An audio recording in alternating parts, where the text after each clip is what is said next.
Assalamualaikum warahmatullahi wabarakatuh. Perkenalkan, nama saya Nurul Sarah Hamsina. Saya dari Fakultas Tarbiyah PTIQ Jakarta, jurusan Pendidikan Agama Islam. Di sini saya akan memberikan opini atau tanggapan yang berjudul Politik Dinasti dalam Perspektif Demokrasi. Jadi, politik dinasti dalam perspektif demokrasi ini sering dianggap sebagai bentuk penyimpangan dari prinsip dasar demokrasi itu sendiri, terutama pada saat ini. Yang terbaru adalah keluarga Presiden Republik Indonesia, yaitu Bapak Joko Widodo. Namun berbicara mengenai politik dinasti, apa sih kira-kira politik dinasti itu? Politik dinasti itu adalah upaya agar kekuasaan, terutama jabatan publik ini, dijalankan oleh sekelompok orang saja, yang mereka ini masih memiliki hubungan keluarga ataupun kekerabatan. Kemudian dampaknya apa memang kalau terjadinya politik dinasti? Dampaknya dikhawatirkan jabatan-jabatan publik itu yang diisi oleh hanya segelintir orang, diisi dengan orang-orang yang di situ hanya kekerabatan, bukan karena kemampuan. Karena itulah lemahnya kekuasaan. Apa dampaknya di lemah kekuasaan? Cenderung saling menjaga, menutup-nutupi kesalahan mereka.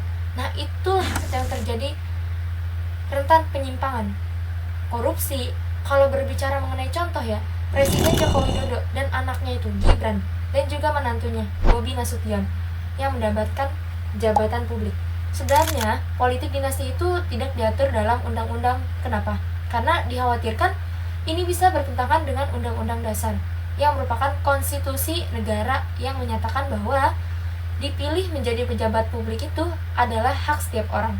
Dan juga ada beberapa poin utama terkait politik dinasti dalam perspektif demokrasi. Yang pertama, pengabaian prinsip kesetaraan. Demokrasi menjunjung tinggi kesetaraan, kesempatan bagi setiap warga negara untuk terlibat dalam politik. Politik dinasti cenderung mengabaikan prinsip ini dengan memberikan keuntungan yang secara tidak adil bagi anggota keluarga tertentu yang berkuasa.